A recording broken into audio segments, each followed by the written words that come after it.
spin my wheels here until I get back on track of what I'm trying to say.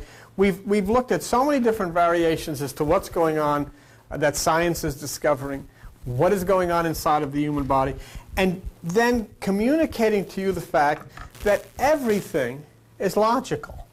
We arrive at a point to find that the word spirit exists, but the actual spirit does not exist. There is nothing spirit. There is nothing spiritual. Spirituality does not exist. Spirituality, spiritual, is simply a word that somebody made up to try and explain the invisible forces of nature that aren't understood.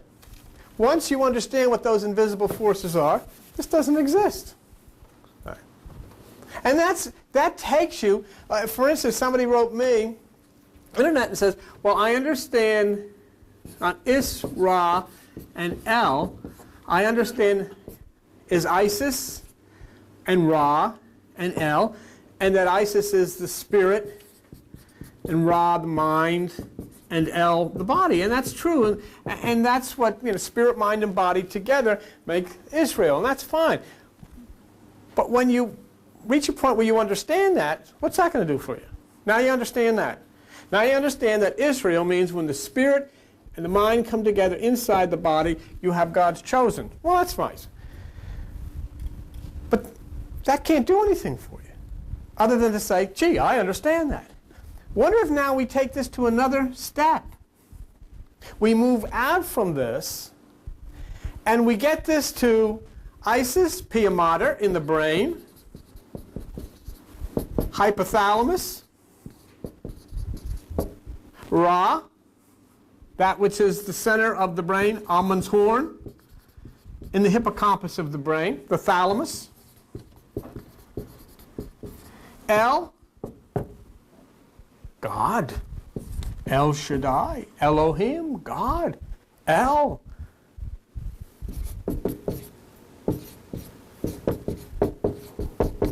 Electricity.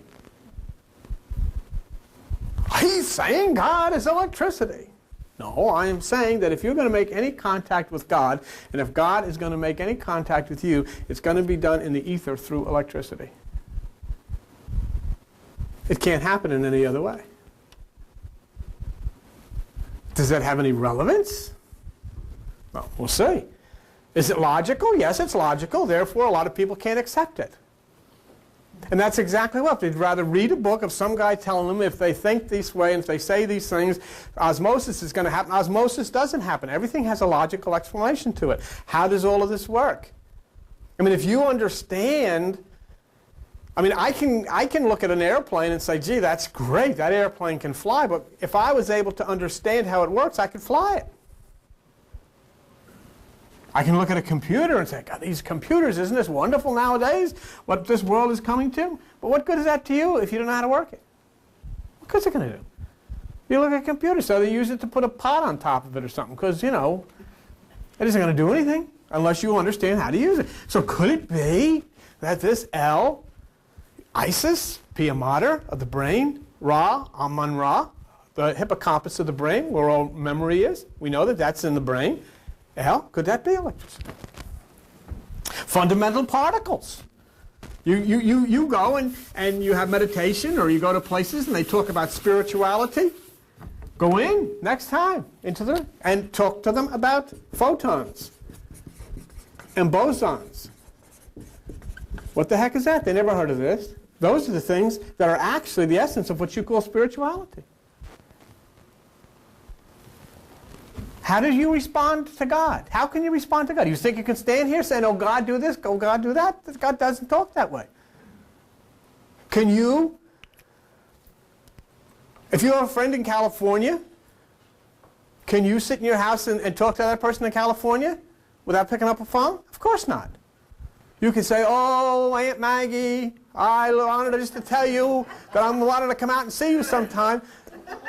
And Aunt Maggie, I wanted to let you know that I think you're wonderful. Aunt Maggie can't hear anything you're saying, but until you pick up the phone. In other words, you have to know what you're doing, don't you?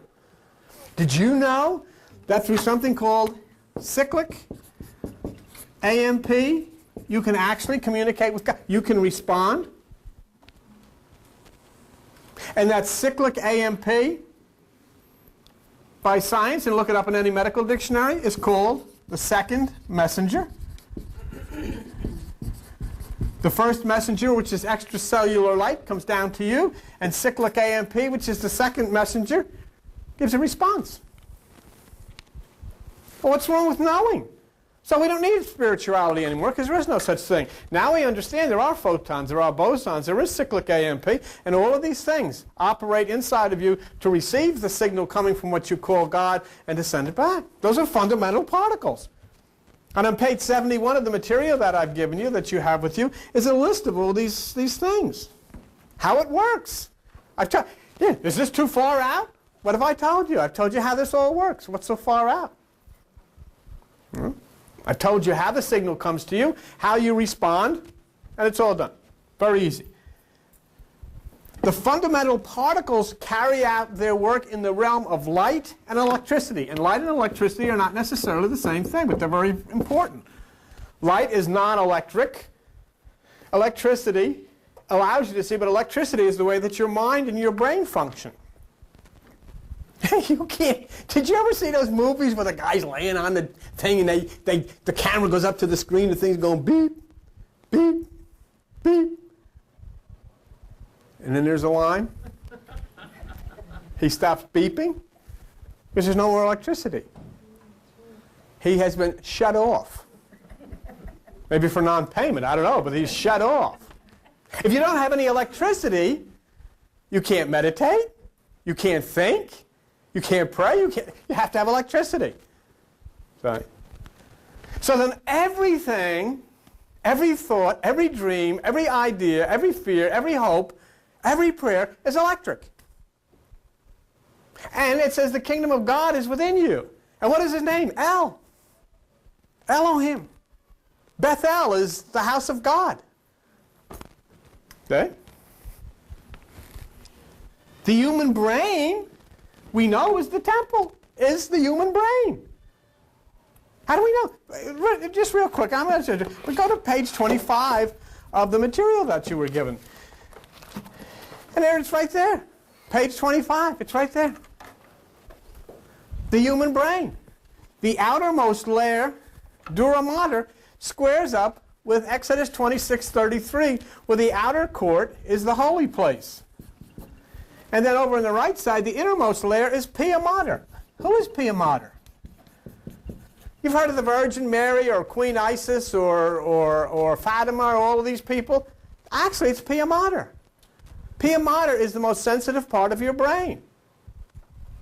That's the Holy of Holies, is Pia Mater. And if you look down, between the outer dura and the inner lies a reticulated layer of tissue called the arachnoid. That's the veil or the curtain. So in other words, exactly the way the temple is made is the way your brain is made. Okay? Now, then what are you doing? What's going on? What are we all doing together? What is the job that you're doing when you go into meditation and so forth and so on? What you're actually doing is you're rebuilding the temple in Jerusalem. You're building the second temple. See, the prime traditional concept of the Jews, the children of Israel, the people of Israel, is to build the second temple. That's what the whole that's why there's all this war and fighting goes on in Jerusalem all the time, because the Muslims have the Dome of the Rock and the Jews say the second temple has got to be there. That's the whole thing. The fulfillment of God is when the second temple is constructed. The problem with what their concept is, the second temple must be a temple that's built with not hands, and that's what the word says. So you build another building, will you have a temple? There's no building that can be a temple unless somebody walks into it. As soon as a person walks into a temple, into a building, it becomes a temple, because the temple is the brain, is the mind, is the head. It's your head. So what you're actually doing, you are constructing the second temple in Jerusalem. What was the problem? When you recognize what? You recognize what is called in the Bible the abomination, which means the horror, of desolation. In other words, you realize the horror of this being desolate. And your mind, that holy part of your brain, has been desolate because no one goes there anymore. We stop. Look, if you look on page 801 of the Bible, in Matthew chapter 24, Matthew chapter 24 and verse 15, and it says, when therefore you see the abomination of desolation, spoken of by Daniel the prophet, standing in the holy place is your brain. And it's desolate. Why? Because people don't go there. Why? Because the religions of the world say, don't go there, you'll open your mind to devils. So nobody goes there. Where do they go? They go to church. You talk about abomination of desolation. But there it is. So the holy place is desolate. And so then your job is to rebuild. How are you going to rebuild it if you don't know how it works? What are you going to do? And you don't. Nobody does. So now you're finding that the invisible force of, excuse me, the invisible force, which is nature, the invisible energy of nature, is not spirit, but it's a logically described power made up of photons, bosons, and something else that we'll look at called, oh, thanks. Isn't that right? Where'd you get that? You didn't have to get out of there, did you? Something else called neutrons, protons, and electrons.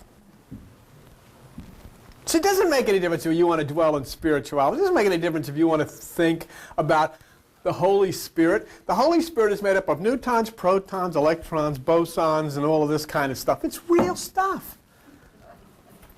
It's real stuff.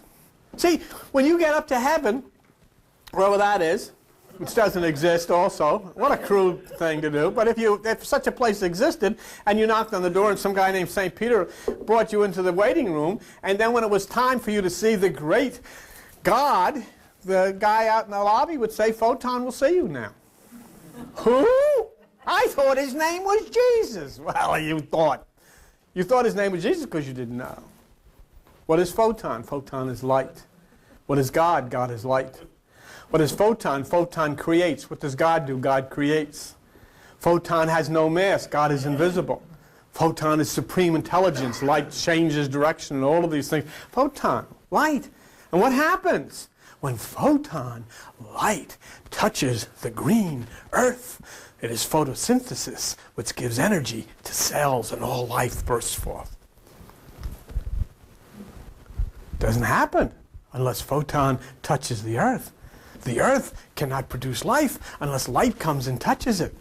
Light cannot come and produce life unless there is the green earth. And inside of your body is something called hema group, which is hemoglobin, which is the same as the chlorophyll in the plant. And when the light touches it, the cells have energy. And the energy is called ATP. That's why we have green lights out in the back of our house. Because that is the interaction between the light from above and the green earth creates ATP. And now, when the light comes, which is what you call God, and touches and creates and starts to energize the ATP, it kicks into motion a chemical inside of you called AMP, cyclic AMP. And cyclic AMP allows the cells inside of your body to respond to the light outside of your body. Now, maybe you'll know how to operate this thing. Because you couldn't do it dwelling in spirituality, because spirituality does not exist. You can go to any physics book, any science book, any anatomical book, you'll not find one thing in there about any spirituality being in any part of the body. But you'll find bosons and cyclic AMP and ATP and a description, even to the point where cyclic AMP is called the second messenger. So the abomination of desolation. Why is your holy place, the temple which is your brain, desolate? It's desolate. And let's look at page 847 in the Bible. And in Luke chapter 11, what does it say? In Luke chapter 11 and verse 52, woe unto you lawyers. Who are lawyers? Lawyers are the people you go to church and listen to. They're the Bible scholars that tell you. This is what you have to do. And there's just as many people in the New Age that are just as misleading. They tell you this is what God wants, this is what Spirit wants, this is what the universe wants. They haven't a clue what the universe wants. They haven't a clue what the universe is about. I can take you to any fundamental church and then go to any New Age group, sit down, start talking about bosons, cyclic AMP, ATP, and all this stuff, and they will stare at you. Because they'll have no idea whatsoever what you're talking about. No idea whatsoever what you're talking about. And why? Because nobody's ever told them. They dwelled in areas of religion. But look at 1152. Woe unto you, for you have taken away the key of knowledge. You entered not in yourselves. You entered not in yourselves, therefore there's nobody in the holy place. The holy place is desolate. So we're looking at rebuilding the temple in Jerusalem. See, do you remember when we looked at page 25 of the material there? We saw that the most sensitive part of the brain behind the arachnoid was pia mater, which is tender mother, holy mother. That's in your brain. That's an anatomical part of your brain. This isn't in some prayer book or something. This is in your brain. You don't find this by getting a New Age book or a religious book. You find this by getting a medical dictionary. It's a part of your brain. That's the mother. That's the Holy Mother. So you're rebuilding the temple, which is your brain, in Jerusalem. Now let's look at Jerusalem. Go to page 953. And on page 953, in Galatians chapter 4, 953, Galatians chapter 4, look at verse 25. Agar, Mount Sinai in Arabia, answers to Jerusalem, which now is and is in bondage with her children. That means, Jerusalem, that's over in the Mideast. It's irrelevant. But Jerusalem, which is above, up here, is free, which is the mother of us all, Pia Mater.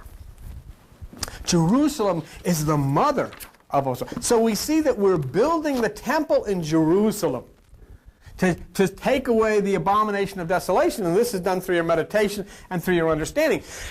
Now, let us look at the construction of the temple, and let us see. If you look at page 296 in 1 Kings chapter 6, and look at verse 7, it says, page 296, and the house, when it was in building, was built of stone, made ready before it was brought there, so that there was neither hammer, nor axe, nor any tool of iron heard in the house while it was in building. The door for the middle chamber was in the right side of the house, and they went up with winding stairs into the middle chamber, and out of the middle into the third. First thing that's interesting is the temple is built what? Without any sound. It's built in silence. What would be the purpose for that? Could you build a building in silence? Of course not. The book is trying to tell you that this is the temple which is the mind. This is a temple which is the brain. And it must be built in the silence of meditation. It's built in silence. Okay? The door to the middle chamber. Now where's the middle chamber? Take a look at page 10 of the material that I gave you. If you look at page 10 of the material, you'll see that it says the third ventricle is the cavity of the interbrain. The interbrain is the middle chamber. Okay? The door for the middle chamber is the door to the interbrain, which is the third ventricle. See? It's in the right side or the right hemisphere of the brain and goes up with winding stairs. All right? It's in the right side or the right hemisphere of the brain and goes up with winding stairs. All right, now we've showed you, I'm going to need Al, we just, you don't have to cut the lights all the way up, but like you've been doing. I'm going to show you some stuff which is pretty interesting. But I've showed you this before, but nonetheless, let's take a look at it. It's good for people that get the tapes on television. But let's read it again. The door for the middle chamber is in the right side of the house, okay? And they go up with winding stairs into the middle chamber and out of the middle into the third. Into the third what? Into the third ventricle. All right? So let's take a look at the winding stairs. And these are the winding stairs. Right there. Okay? That's the winding stairs. And the winding stairs is the genetic information that is DNA. The double helix. Does it look like winding stairs to you? Looks like winding stairs. That is winding stairs. And that's why that the Hindus call the activity that goes up the spine in meditation Kundalini. Because Kundalini means winding serpent. It's the coiled serpent. And the reason that they say it's a coiled serpent is because the electrical energy goes up in a coiled or winding type of fashion. Okay?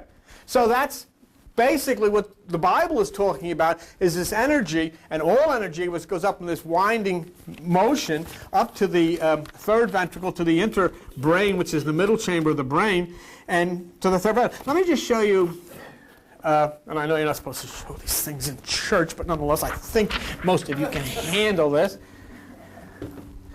Okay. The human nervous and endocrine systems work to coordinate the different parts of the body. A network of fibers called nerves made up of cells called neurons. Neurons fire, it's electricity, okay, which connect all parts of the body with the brain and spinal cord. Messages in the form of nerve impulses carried rapidly around the body using this system, okay? And so the energy goes right up the spine and then impacts all parts of the body with the brain and the spinal cord. And that's why when you're in meditation, the energy moves from there right up that pathway to the brain. And that's basically what this Kundalini business is called, and what it is. And the winding motion that goes up is referred to as winding stairs. All right? Now, you want to turn the lights on for a minute? Now, all of this activity that goes on that we're talking about is electricity. It comes in the form of electricity. Now, did you hand out the material for today? All of the activity that goes on within the body involving the brain is electricity. Let me show you a couple of things that I had made out, and you'll see on page 73 of this material. All right? And the first thing that I want you to look at when you get the material is the word electric. Now, we know of Jesus as the sun god, Amun-Ra as the sun god, Amun's horn, and all of this business, the energy from the solar plexus.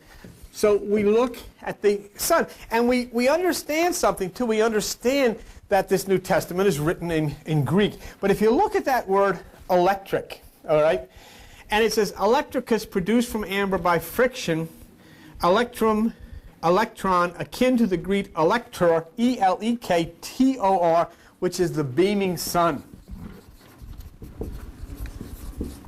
So there then we have a connection to a Greek word which references the sun. All right. The second thing that I wanted to show you on that page, now that we just can't pass that off, because that is very, very important. That electron is akin in Greek to electra, which means the beaming sun, which actually would be the solar plexus, which is God, the light of the world, which is Jesus, the sun god, Amun, and all of this kind of stuff. Electric, electron. Now, another thing I wanted to show you there was electroencephalograph, which I've given, a system for recording the electric potentials of the brain. And then electrocorticogram, a record of electrical activity derived directly from the cerebral cortex. Okay?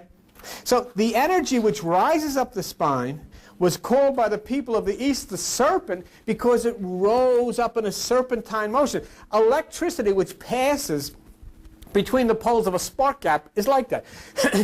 The electricity which you see in lightning comes down in this kind of, swirling motion, like a helix motion. And in ancient times, the electrical force of lightning and things like that was called the great snake. And that's why the serpent was given this title as God and the force of God. So, as we said in the very beginning, God is in Jewish El, El. The universal God, El. Now, I am not saying that God is electricity any more than I'm saying that angels are angles. And God, electricity. I'm simply asking us to be mature and realize that these things that we call angels are simply people who are only made visible when we absorb a correct angle from light from outside, which causes an arc in the receptors of the brain, which is an arc angle, so then we can see the people on the other side, or the people at the higher dimension that we're talking and referring to as angels. I'm not saying that God is electricity, but what I am saying to you is God takes that word, electricity, because only through the sphere and the ether of this energy called electricity is it possible for the human psyche and that which is the universal psyche to communicate. It's done through electricity.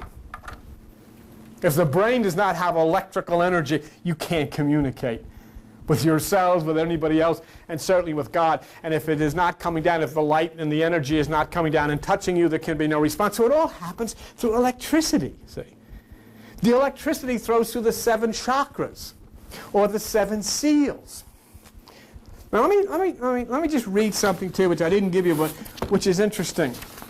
And when you look at the number 7 in the Bible, a lot of times people say, well, 7 means divine intervention, or the 7 chakras, or the 7 seals. Think of this one. The neutron has half integral spin. With the neutron, the nitrogen nucleus can be composed of 7 protons and 7 neutrons. And so there again we have this number 7. When you get into subatomic particles, Albert, all of a sudden you start seeing this number 7 popping up all over the place. And when you look in the Bible and see the number 7, and you start to see, what is the connection here? There's a reasonable, there's a logical connection that we're talking about. Say. Yes. Oh, okay. Wait. Yep. God is electricity, because electricity, within electricity, there must be magnetism. Right. So those two go together, whereas all the other particles are alone. Right. In electricity, you must have magnetism. Very good. Which is okay. Einstein. Good. Very good. All right, real quick. When you get up into the universe, and you look at 7 chakras in the body, the 7 seals, the 7 months, you get up into the Pleiades, which is, what is that, Taurus, the Pleiades, the 7 stars of the Pleiades, which in mythology are called the 7 sisters. One of the 7 sisters of the Pleiades has this name, Electra. That's her name. Okay. One of the 7 sisters, which is appropriating the 7 chakras, the 7 seals, named Electra. See? Electric is from the Greek electrum, which is akin to the Greek electra, which is the beaming sun, and in the center of your brain, at the point of RAM, at the point of the hippocampus, at the point of memory, is that RAM symbol, Ammon, A-M-M-O-N, who is the sun god. So meditation then takes on a whole different approach here. Meditation can no longer be approached as sitting quietly and reflecting. That's not meditation. Sitting quietly and doing nothing. That's not meditation. Sitting quietly and listening to guitar. That's not meditation. Sitting quietly. What is meditation? Meditation is not sitting quietly. Meditation is an internal exercise of the electrical mechanism, opening the pathways which have been closed down from inactivity so that the current can flow, activating the AMP so that you can communicate with God. You are exercising the electrical forces within inside of yourself so that they can carry the current because they've been desolate. If you look, go sometime into the dictionary, look up the word pineal. You know what it'll say? It's a vestige. You know what it means? Yours is shriveled up. You used to be dynamic. See? In the Bible, Jacob says, I've seen God face to face. I'll call the place Peniel. But you know what? Yours is shriveled up because you haven't used it. I don't mean that, for you individually. I'm talking about you in a general way. People haven't used it. So it's not working. It's not functioning. So the wilderness where no one goes, the planet Earth, there's a connection here. There are a lot of people who couldn't deal with what I talk about, if I say God is electricity, because they're looking for a personality. They're looking for a heavenly Father. They're looking for somebody to say, here, I'll take care of you. They're looking for somebody to say, here, I'll give you the new car, or whatever you want. Just pray to me. They don't want somebody who will say, well, God is electricity. But they don't understand. It is electricity that you have to understand, that has to be active in your body, that makes it possible for you to be healed, that makes it possible for you to touch, that makes it possible for you to understand and for God to understand, for you to communicate. If you're desolate, if here the powerhouse is desolate, how are you going to communicate? You're going to go to church, you're going to sing a song some guy wrote in the 1400s, who cares? Amazing grace, how sweet. And they all stand up. It's very hard. Who's listening to that? Do you honestly think, and here you are, a pimple on the rear end of the Milky Way, and you're singing Amazing Grace, there is somebody that's listening to this? For what? What purpose? On the other hand, if you sit down and forget Amazing Grace and get out of all of that stuff and start generating this dynamic within you and opening the passageways that the current can begin to flow and hit the circuit, which is the computer of the brain, and set up all of these chemicals that are functioning inside of you, and suddenly you start to make contact because you understand what you're doing. See? So we have the photon, which produces the signal outside, which causes a reaction to respond to that extracellular signal. One thing I wanted you to look at real quick is look at page 71. On the material that I gave you. And on page 71, where you look at fundamental particles, no, look at page 72. On page 72, it talks about chlorophyll. Do you see that? Chlorophyll? All I'm telling you is this. Look, let's just limit it for a second. If you go, do you want to go to the doctor now and say, hey, I got this problem, and have the doctor says, well, have faith? What? You want the doctor to say, this is what the problem is. This is what caused it. This is how you can get rid of it. This is what you got to take. What if I do all this stuff? It'll go away in 3 days. How do you know? I can prove it. Because he's got the facts. He knows what the heck he's talking about. But this is what you want to do. If you got something wrong with your foot, if you got something wrong with your heart, you want all of these facts, you want all this stuff to be taken care of. But with your whole life, the most important thing, you don't want any facts. You don't want to know anything. You don't want to know anything. You want to have faith. Who do you go to? Do you go to scientists that can tell you how this works? No. You go to these people with robes on, and they're throwing smoke around, and they got stained glass, and all of this stuff, and you say, this is it. Your whole life, the most important thing that you got, your eternal existence, you're building around somebody that hasn't a clue and has said, let's sing a song. What does singing a song have to do with this?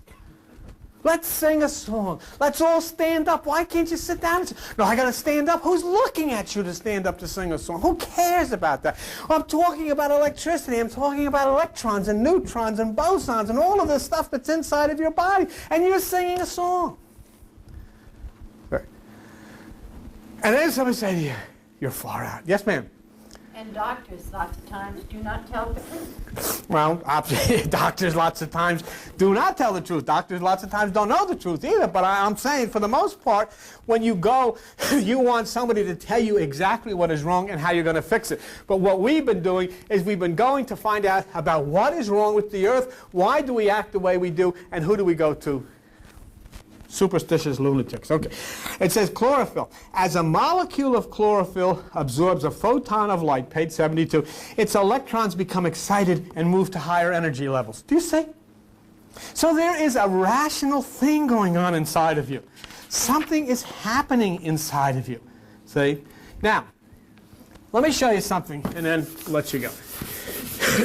Here's the story in the Bible. Here's the story in the Bible. There were two people in a garden. God created the garden. And God said, I think this is very good. I will put a man in the garden. And he put a man in the garden, and he called him Adam. Oh, now I will put all animals in the garden. And I put all kinds of stuff, and it was very good. But I think man should have a helpmeet, whatever that means. So what I'll do, I'll put this sucker to sleep, and I'll pull a rib out of him. And out of the spare ribs, I'll make Mrs. Adam. And I'll call her Eve. You're talking about being an old chunk of coal. Here's somebody, it's a spare rib. Now, that's okay, I think. But you see, the thing is this. There's little kids here, little young children. You send these kids to school all week, don't you? And you want the teachers to work hard. And you want the teachers to teach these kids facts. And you want them to document. You want kids to come back and study and get into the books and learn and understand about themselves and understand. And then on Sunday, you take them into these churches of your own free will and expose them to this lunacy. A serpent told these two people they didn't have any pants on. And you're sending your kid in it. And you wonder why the kids get all freaked out. Why? I don't want to listen. Because they know better. They know you're crazy going to that place, but they don't want to tell you because they don't want to get in any trouble. Your kids go with you to those places just to keep you quiet. The reason you go is because you don't want to offend your mother, or she'll get upset if you don't go anymore. So you keep her quiet, you show up. That's true. Because you're going to sit and you're going to tell me the snake told these people to have any pants on? I mean, are you really going to take a little child that's been going to school all week with a very intelligent teachers, very scientific, documented stuff, and then bring him in and said, a fish swallowed a guy who lived in a guy's intestines for 3 days, and then the fish puked, and an evangelist came out and saved everybody? And you wonder why the kid, and the kid doesn't, how'd you like that, Gerard? But when they're outside, out in the street, they talk about you and the church. I said, these people are crazy. I was a little kid and I walked in the church and there's a man hanging on a thing with nails in him and blood coming out of him. Who did that? His father. Because he loved you. What? No. Couldn't he have just spanked him or said, hey, you know. I mean, is that a little... For what did I do? Then right away I thought, I remember when I stole the Snickers bar in Newark. I said, geez, look at this guy. Holy Christmas. But you know what it made me say? I don't want to go in that place no more. I don't want to go in there. That's something wrong with that. You see? And that's now it's just a carryover of the ancient human sacrifice, you know, and all this kind of stuff. That's what it is. But the fish swallowed the guy. And then you know what happened, boys and girls? God said, I'm going to drown everybody. What a nice, it's your Heavenly Father. I'm going to drown everybody in the world except this guy and his crazy family. So this guy's 500 years building a boat. 500 years built a boat. Took every kind of animal by two. That means fleas and ticks and everything had to get out of there. 2 fleas, 2 ticks, everybody had to get in there. And there was no windows in the boat, and they had elephants going to the bathroom for 40 days. Can you imagine this one?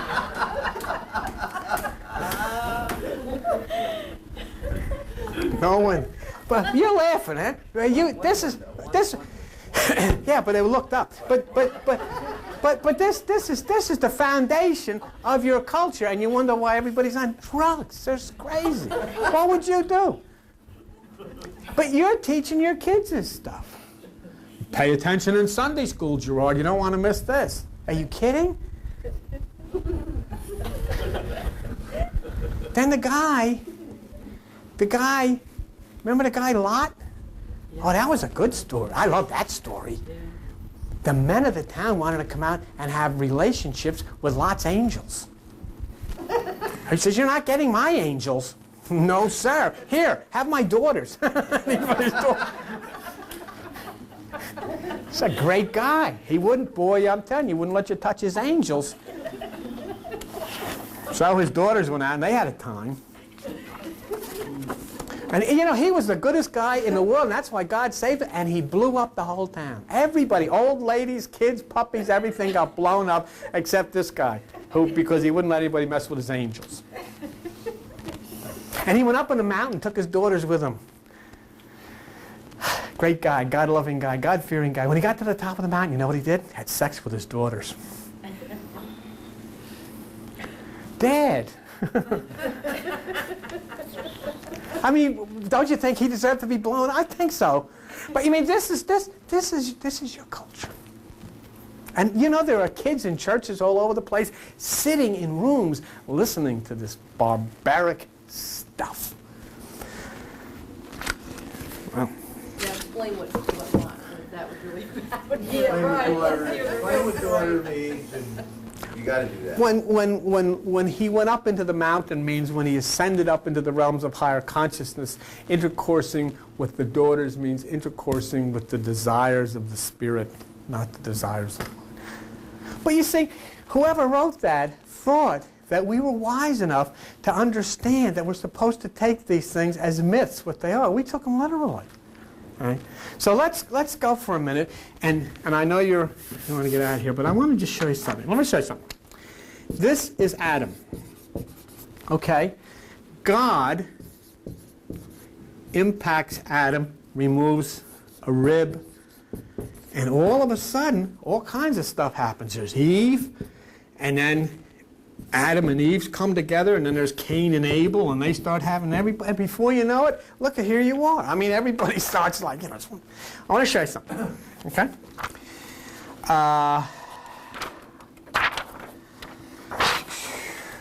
Let's do this. Okay? Let me show you Adam and Eve. Would you turn the light down a little bit, Al? All right. Here's Adam and Eve. You see? This is a neutron. A neutron is part of an atom. You have neutrons, protons, and electrons. A neutron is just what the word implies. It's a non-electrical part of the atom.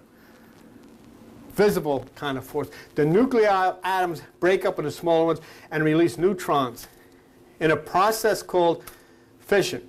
Elements such as uranium-235, in some conditions they undergo fission. Now, what happens is, when the neutron impacts the atom, it hits uranium-235. Now, do you see anything on that word? Uranium? You're right. That's exactly right. You might be a little afraid to yell it out. But when that element was discovered, it was named after Uranus.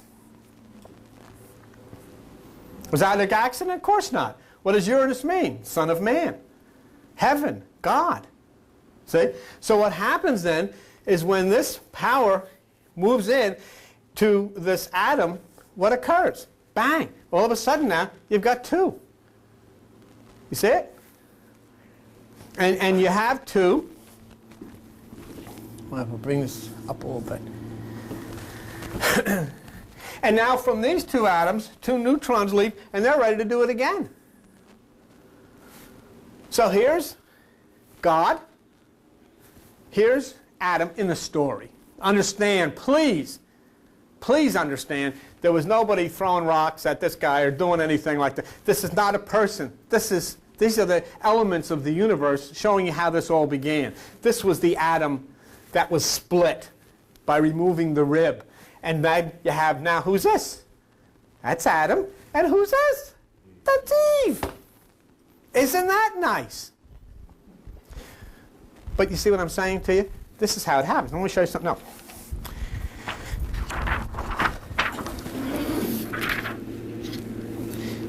What happens is when you split the atom, you create a chain reaction.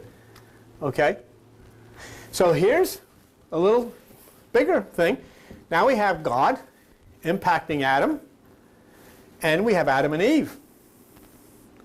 Now neutrons leave these created atoms and go out and impact now Adam and Eve, Cain and Abel.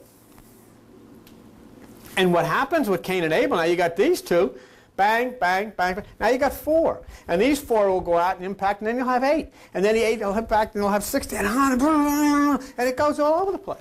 A fission reaction within a piece of uranium-235 releases neutrons. Some of the neutrons will collide with other nuclei in the isotope, generating more fission reactions.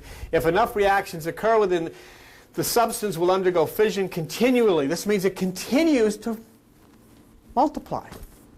It continues to multiply. Okay?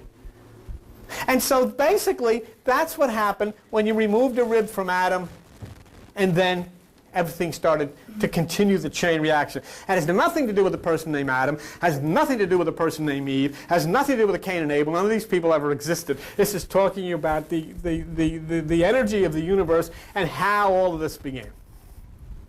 And then you take this uranium, you want to turn the light up a little bit? When you take the uranium, which is named after Uranus, okay? Now, when you look at this, and uranium-235, understand, Jesus Christ, and the Bible says the kingdom of heaven is at hand. All right? Will you look at page 73 that I gave you today? Did you get page 73 today? Okay. If you look at page 73,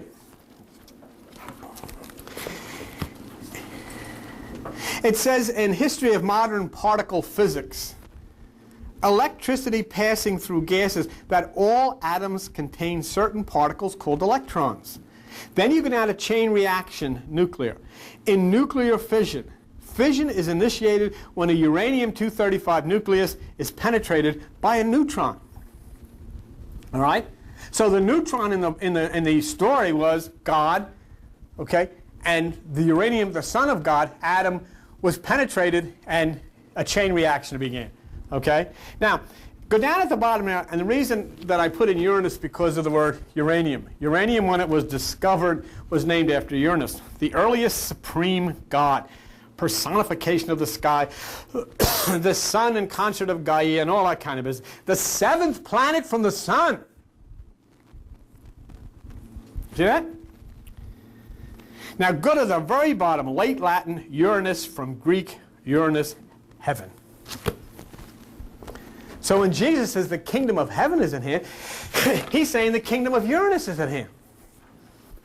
Well, if this neutron can impact uranium-235 on the Earth and cause life, what's going to happen now?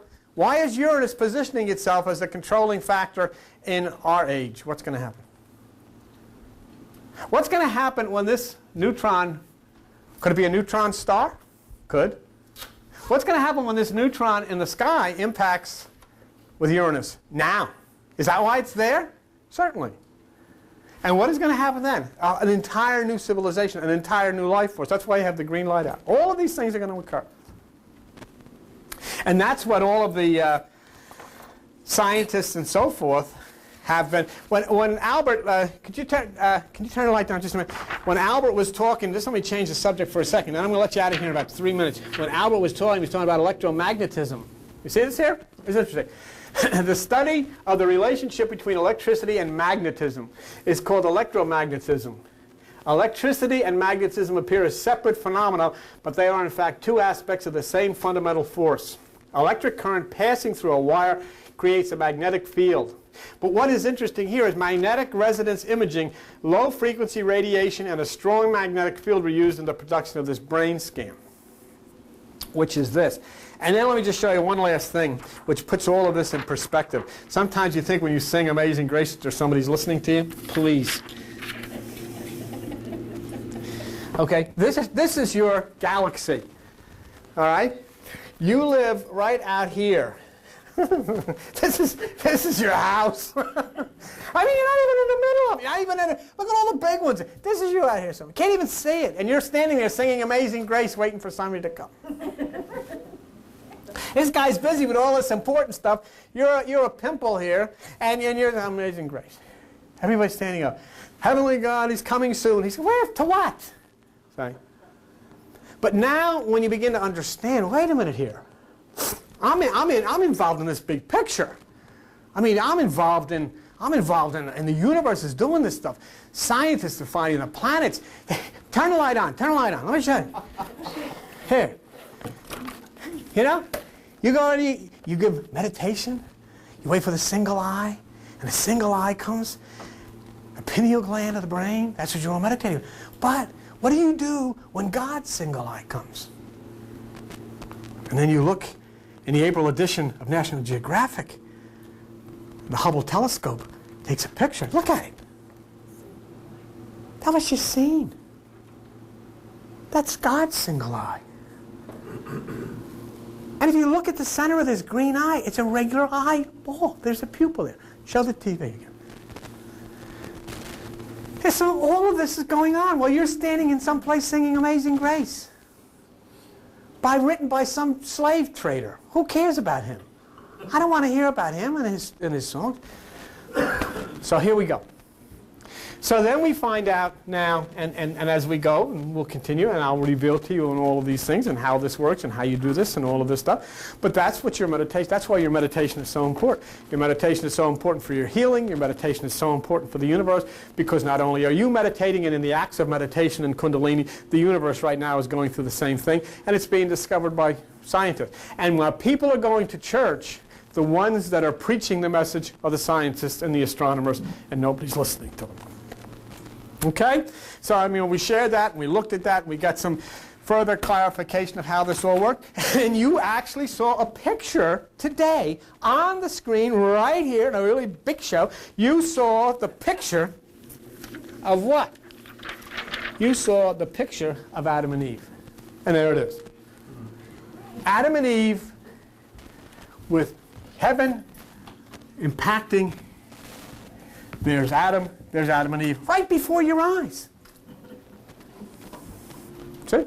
And you know what? You can't even be skeptical about it. And it eliminates skepticism, because it happens. Fact. That's the way it works. But you know what? Every church, every single church, no matter where, up and down the street, you ask them, and they'll teach your little kids about Adam and Eve.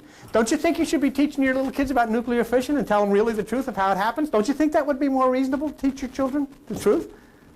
You want to start them off nuts like we are? That's exactly why you're teaching that stuff. If I'm going to be nuts, you're going to be nuts.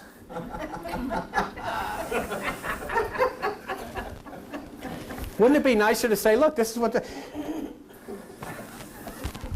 It's amazing. You're going to grow up to be able to afford nerve pills just like your dad. Get your own Librium, kid. That's what we've done. So anyhow, those are the stories. Those are the facts in the case. And as we see more, we get deeper into it. We begin to understand more. And then you find out you start to take some of the romance away from all of this religious stuff. And instead of having romance and singing songs and smoke and candles and all of this stuff, you get into the facts of the truth of the creation and the operation of God's universe. And suddenly, you then no longer sit in the house talking to Aunt Maggie in San Obispo, California. You pick up the phone, you dial it, and there she is. In the same way, suddenly you find out that you can't talk to God through singing songs or sitting with your eyes closed, but then you energize, the current starts to flow, the brain starts to activate, logic circuits in the brain open, the cyclic AMP chemical kicks in, and you're able to respond to God, who is calling you extracellular, responded to from intercellular, and it all is a logic, scientific basis of how life works. And it was all put in the book. And it was hidden in the book because people from thousands of years ago could not possibly understand about atoms. But you can, and so you have no excuse.